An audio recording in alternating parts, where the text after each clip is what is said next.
Hello, welcome to the sideboard here at the StarCityGames.com Open Series in Houston. I'm Nick Miller alongside Joe Lossett. How you doing? I'm doing all right. Not quite as well as I would hope, but I'm doing reasonably good. Right. X3-1, still alive potentially for top 8. Yeah. You know, chasing the Open Series points. We all know you from the Players' Championship, numerous top 8s. You've grown accustomed to blue-white heroic here in Standard over the past couple months, but you're trying out something a little different. People on social media were clamoring for a deck tech, so here it is. You're playing Jeskai Heroic, red only for Teamer Battle Rage. Right. I mean, Jeskai. We don't need to call it Jeskai. This is Battle Rage Heroic. All right. You're raging. I mean, yeah. This is. I really like the Heroic deck. I know it hasn't had too many high-profile finishes the last few weeks, but I still think it's pretty solid. And I spent some time at the Nerd Rage store. Went out and visited. Shout out. The owner was like, "You should try Battle Rage in there." I'm like, "That's absurd." He's like, "Come on." I'm like, "Fine, okay, give me the cards. All right, let me get some, throw a mana base together." And then the first match I played with it, the other guy played like Whip of Erebos intact, and he went up to like 21. I'm like, "There's no way I can win this." And then I looked at my hand. I'm like, "Well, actually, all right, attack with all these guys." He's like, "Okay, block like an elf here and an elf here and an elf here." I'm like, "Defiant Strike, Battle Rage, like trample for like 23." I was like, "Whoa." And then I had to actually go in and like actually make it work and fix the mana so it actually made sense and do all this stuff. But I was excited right away once it was like, this is cool. And we've seen you all over the span of the weekend, you know, thinking you get in these situations where it's like, well, I can't possibly win. But it's like, no, there are a sequence of cards where you can like string together Defiant Strikes into a Teamer Battle Rage. We saw you on camera beat a guy on turn 4 through 2 removal spells. Yeah, that was fun. Definitely very potent. Let's break down the deck. You've got your normal suite of heroes. You got your favorite hoplites, Hero of Iroas, Battlewise Hoplite, but you're trying out 2 Monastery Mentors in your creature suite. Yeah, so I was playing, once I moved away from the Helios Pilgrims, then I tried Fabled Heroes, and those are all right. But then once Battle Rage comes in, the double strike on the Fabled Heroes is redundant. Okay, well, we'll put some other guys in. I went with no 3-drops. I was like, this doesn't feel, I was like, okay, Mentors, and yeah, they're fine. They're like not overwhelmingly good, but I like them. Right. They produce plenty of tokens in this deck because you have plenty of pump spells. You also got the one Seeker of the Way. Yeah. A little bit of life gain, but we'll talk about your life gain here in a little bit. Okay. You got your usual pumps, Defiant Strike, God's Willing, Feat of Resistance, all your protection spells. You got your Ordeal of Thassa, but you also have 3 Ordeal of Heliod main deck, and that's to compensate for the life gain? Yeah, I mean, before I was playing more Seeker of the Way and less White Ordeals, and I didn't want to drop too low on the overall life gain because, you know, this like 4 or 5 seemed like a good number. And so it's like, well, I don't really feel like, once I put the Mentors in, I was like, I don't feel like I need as many creatures, but I still want the same amount of life gain. So I cut a Seeker 4 and Ordeal so that now I have an extra pump spell instead of an extra creature, but it's still the same total cards to gain life. Right. Now, an interesting thing to look at here, you don't have the evasion suite like Stratus Walk or Aqueous Form that a lot of players, especially like Steve Mann and Logan Mize, have been playing. This is my evasion. This is my evasion right here. I'm not. I was like, why do I need? I don't need unblockable stuff. I don't need. Well, first of all, Stratus Walk I was never a big fan of anyway because every time I play Stratus Walk, they'd have a dragon and it's like, well, it doesn't do anything. And Aqueous Form's nice, you know, but Aqueous Form you can attack and you can get erased, you know, and then they block anyway or something. And it's like Battle Rage. You go ahead and block. Like I won a game yesterday where a hero got blocked by a Stormwrath Dragon and the opponent took like 12 damage. I was like, yeah, this is great. Not a bad scenario there. Break down how the double strike and the trample and all that works when they try to block with a dragon. For those that don't know. Yeah. So if the blocking creature is just a normal creature like an elf, then they just take 1 billion damage and you win, which is nice.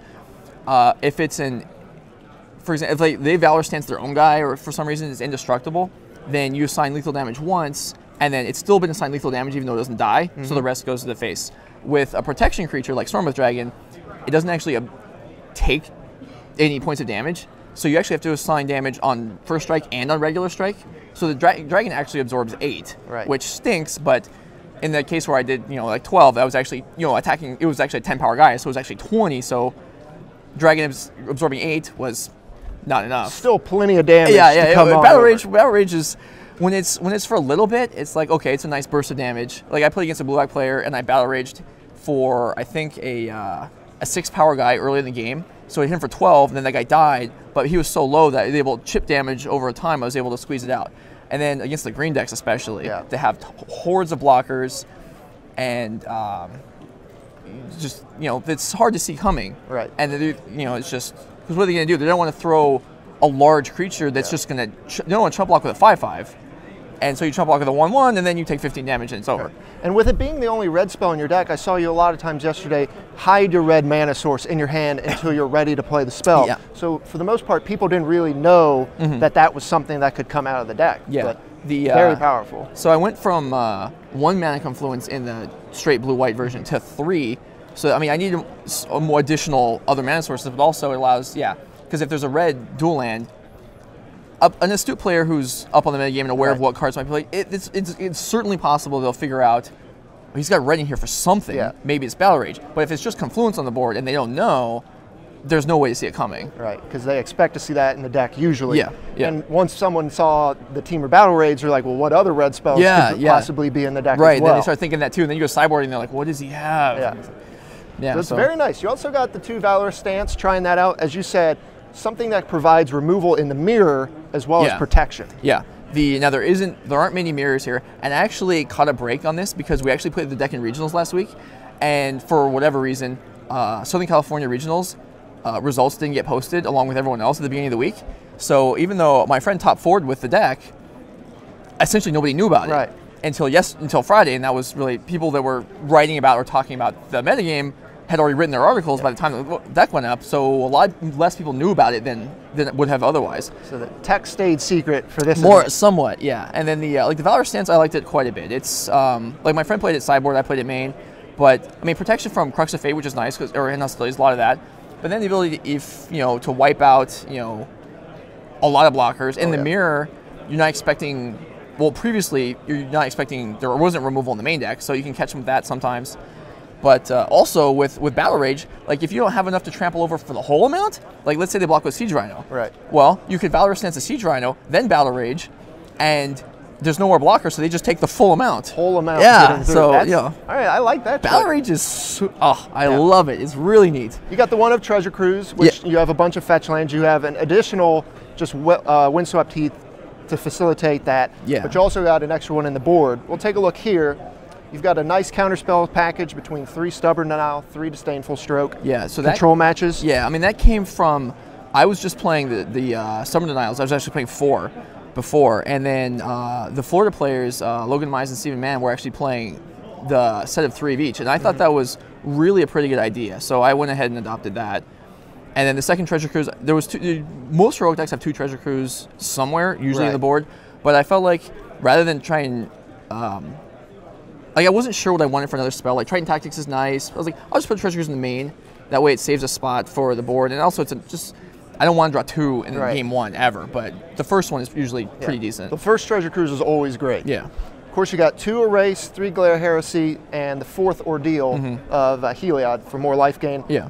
Glare Heresy, with the amount of Abzan running around, it is always live. Yeah, and for the mirror and for Jeskai Ascendancy. And actually, I was playing 4 Glares before, but because of Valorous Stance giving you additional removal that works in the mirror, I felt like I could cut one. Yep. And then you got the Lagana Band Trailblazer, the 0-4. Yeah. A lot of people have them in the main deck. Most people have a few in the sideboard. You cut them from the main deck entirely. Yeah. I mean, I have played, I think at regionals I played 1 in the main deck, but I mean, I think everyone pretty much agrees this card stinks, but you want more heroes, and like against the mono red decks, the 0-4 is worth so much. Yeah. So, and I almost feel like there's extra space in the board. Like, you have what you need for the matches you want it for, and there's a little space left over, so like, okay, we can afford a couple spaces for red. Yeah, it's nice to have that buffer. He's also pretty good in the red-white matchup where he's outside of all their burn range. Yeah, he gets around Bile Blight, Lightning Strike, all that. Yeah, and red-green too. They have no removal that can kill it at all at the beginning of the game, so it does some good, even though it's frustrating. But one did attack for 16, so with Battle Rage. I assume Battle Rage is involved there. I was like, well, okay, he can get the work done too. Right. Not bad, not bad. Well, Joe, this deck is sweet for people looking to play heroic. This is a nice little, push to the archetype. Going somewhere else, maybe even opening up new possibilities. Yeah. But I'm happy with it so far. Like I wasn't sure at first, but I really grew to like it, and I'm pretty like. Next time I play Heroic, it will probably almost certainly still have Battle Rage in it. I knew it was growing on you when you talked to me in Indianapolis for the Legacy Open. You're like, I kind of wish this was a standard open. That's how you know we've reached a certain point. I know. I was super excited about this.